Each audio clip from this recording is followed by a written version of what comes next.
Hi guys, you're welcome back to my channel. My name is Stella. So in today's video we're going to learn how to draft, cut and sew this lovely top. So I already have a detailed video on the channel on how to make the short. So this particular video is going to be centered on the top. Now let me quickly analyze the style before we jump right into it. It is an overlap or a cross back top with button, as you can see, so and a chest sleeve. So that's just what the top is about. And here is the short. So if you've not seen the video on how we achieve this beautiful short, you need to look at it. Now let's jump right into the pattern drafting. So I'm going to be drafting the front and the back together. Now the first thing you need is to have your pattern paper on fold. So I have the pattern paper folded into two and we're going to begin the drafting. So like I always do, you need to have your marginal line clearly drawn on the pattern paper. So from the edge of the paper, I'll come down by 1 inch and I'll rule a line across. And here we have it, the marginal line is clearly drawn. Now let's jump right into the drafting. So like I mentioned earlier, we're going to be drafting the front and the back pattern together. When I'm done, I will trace out the front. So let's move on to the neckline. Working with a neck width of 3 inches, shoulder of 8 inches. And the neck depth for the front is 3 inches, while the neck depth for the back is 1 inch.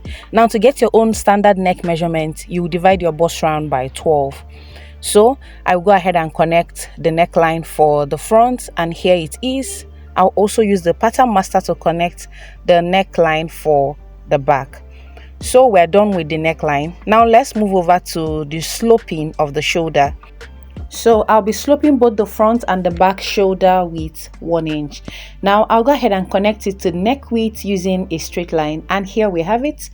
Moving on, we need to mark the chest line, and to get your chest length, you're simply going to divide your bust round by 6 and you add 1.5. Now this is a standard formula that applies to everyone.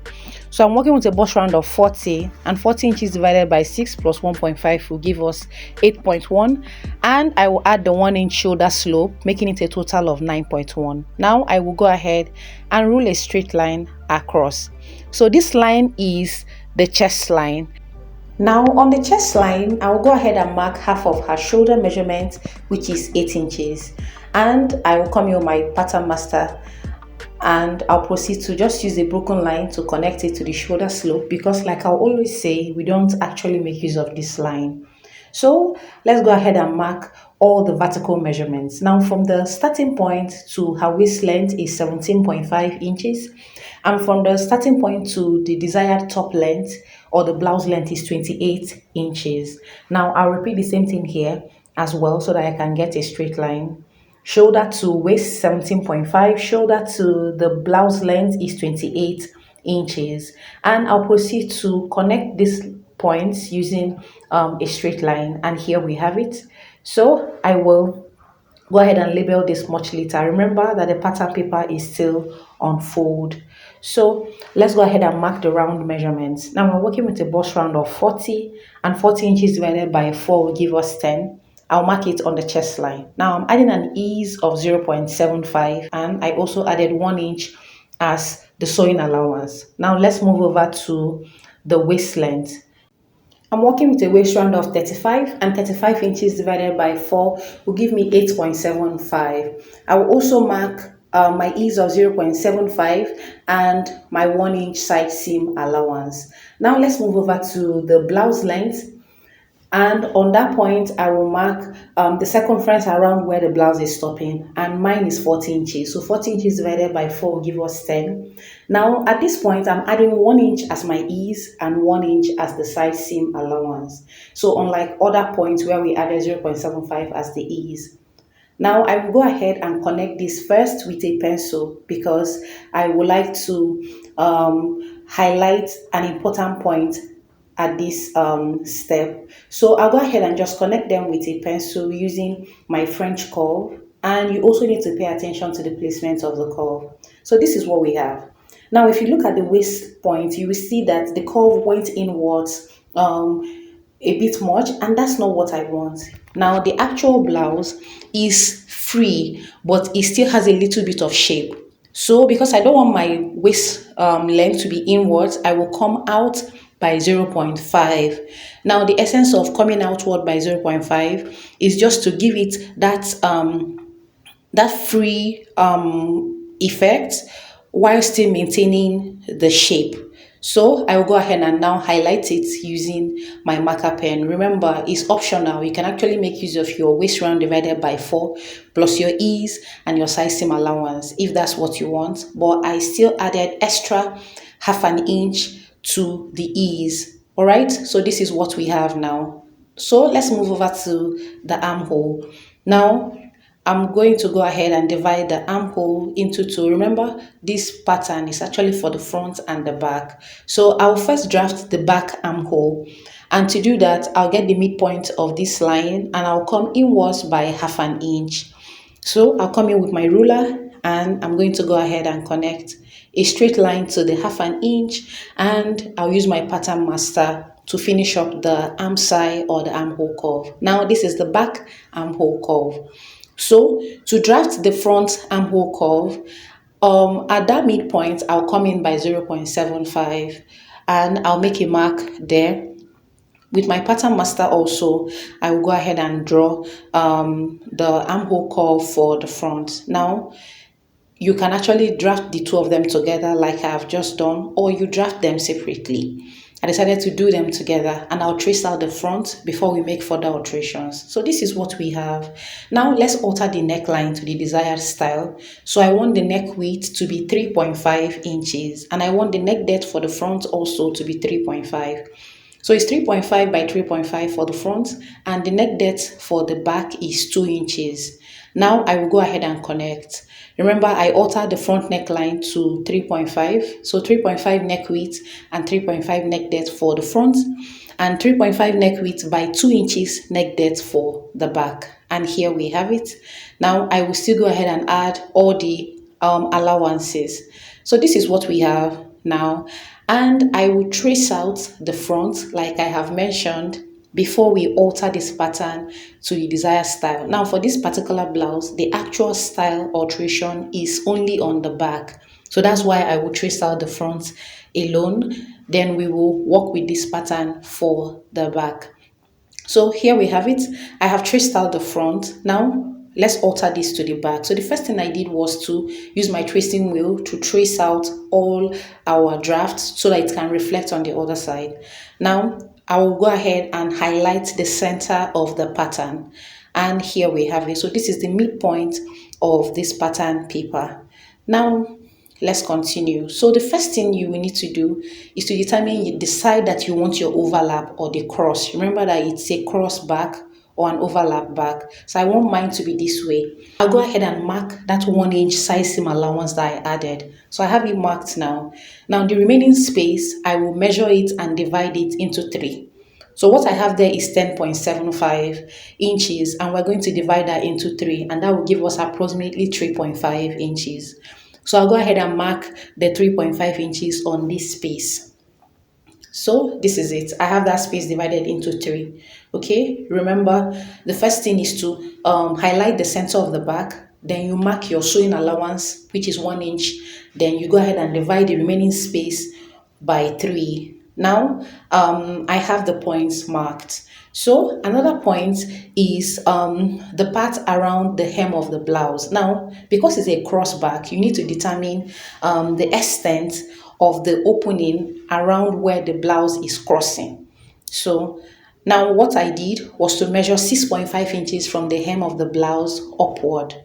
So I have the tape placed there and I'm going to make a mark at 6.5 inches. Now this line will guide you when it's time to connect. So with my long ruler, I'm going to place it on the second quarter that we have there on the chest line, passing through that 6.5 inches mark that I have there. Now, wherever it terminates, that should not bother you. Okay, the moment you have these 2 marks clearly highlighted, you're good to go. Now, the style also has an extension downward. So I'll place my tape there on the hem of the blouse and I will mark 4 inches. So that's the extent that I want the blouse to extend. Now I'll go ahead and extend the line to touch that 4 inches mark that I have there, and I'll simply connect it to the side. So this is it. It's that simple. This is the main style of the blouse. So now we'll be cutting two of this side and we will no longer make use of this other side going forward. So this is it. Now I missed out a point, but it's actually optional. Now if you want your own overlap to start exactly from the chest line, you're good to go at this point. But I went further to come down from the chest line by 2 inches so that the blouse can cover a bit on the back before the overlap starts. So I simply came down from the chest line by 2 inches and I ruled a straight line across.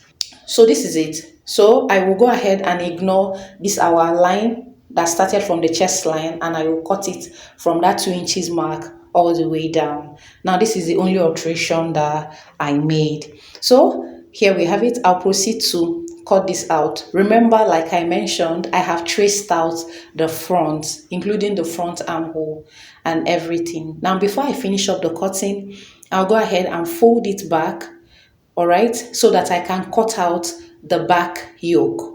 So I'll go ahead and cut on that 2 inches that I came down with, and this will serve as the back yoke. So this is it.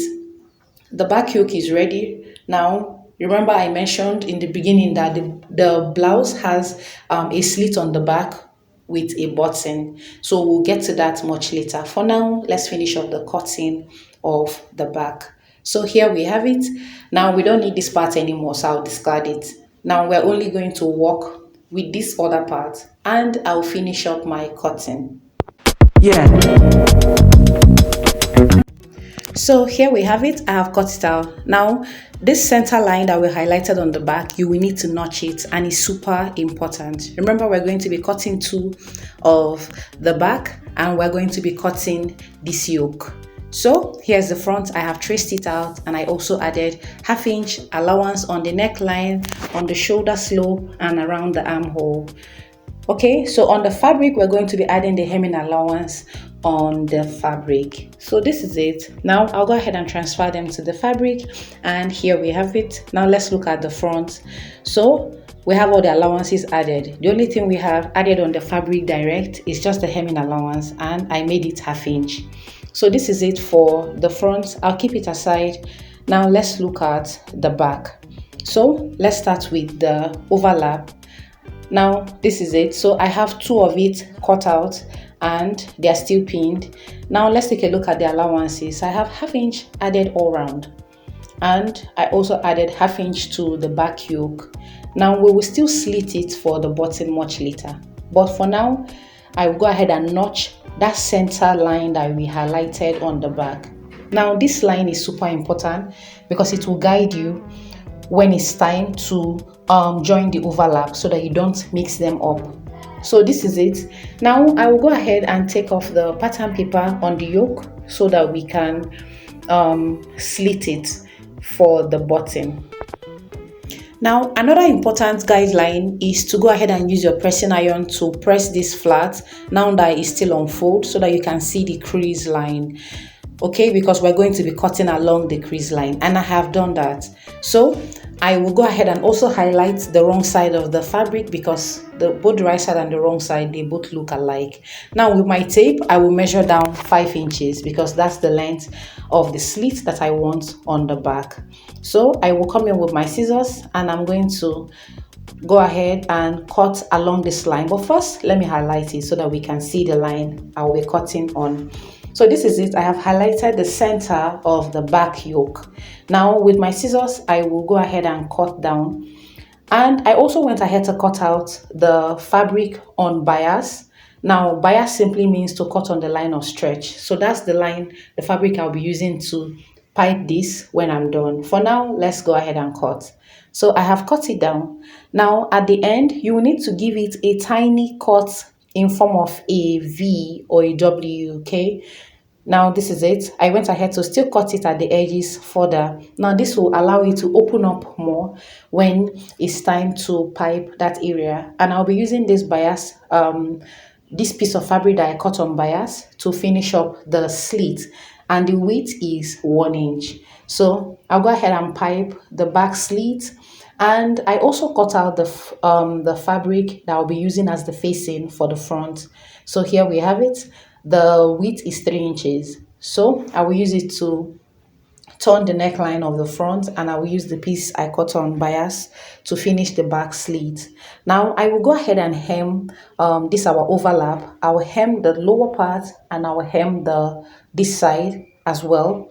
So this is the only thing I'm doing here. The moment I'm done hemming them, we'll move over to joining it to the back yoke. So this is the first thing. And here we have it. I have hemmed it. Now let's look at the yoke. You can see I have piped it, and this is it. So I also used a matching fabric to finish up the neckline. All right, so here we have it. I love the combination. I feel it highlighted the style even better. So this is it. Now, like I mentioned, I have hemmed the overlap.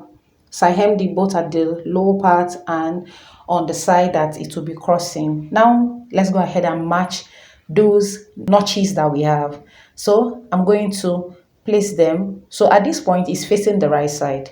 So the right side is what is facing us. I'll go ahead and place the overlaps with the notches aligning. Now the notch on the yoke and the notches on the overlaps, they are both going to meet at the same point this way. Now you remember this space that we went up with by 6.5 inches.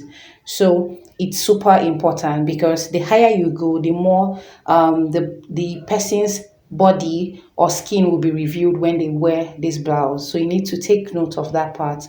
Now this is it. I'll go ahead and stitch this at 1/2 inch and I will press it flat. So I'll do that and I will show us. Now let's look at the front. Yeah. I have gone ahead to use the facing to turn the neckline, so you can see the contrast, and this is the inside and I love it totally. Now we'll go ahead. Now after I'm done joining the overlap, I will join it on the shoulder and I will join the sides. I also went ahead to cut out the sleeve. Now here's the sleeve, and the length of the sleeve is 8 inches. So I'll go ahead and measure it so we can see. Now what we have here in total is 8.5 inches, and I will use 1/2 inch to join it to the body. So this is it. I will go ahead and join the shoulder. I will join it on the sides by that 1 inch size seam allowance that we left. And here we have it. I'm done with the joining. I have joined the shoulder. I have also overlocked the facing, as you can see, and I used hemming gum to press it flat. Now this is a beautiful blouse, very beautiful. Now it's easy, it's straightforward, but it has a bit of techniques that you need to master. So this is it. Now this overlap is actually the highlight for me on this blouse. It's lovely, and when paired with the shorts is super beautiful. It's something I will encourage everyone to try. It's a casual outfit that you can wear to anywhere and you will still appear beautiful. Okay, so I'll go ahead and bring the short so that we can see what they both look like together. And I particularly love the highlight that this fabric gave it. I love the combination. So this is it. Thank you guys for watching, and I'll see you in my next one. Bye.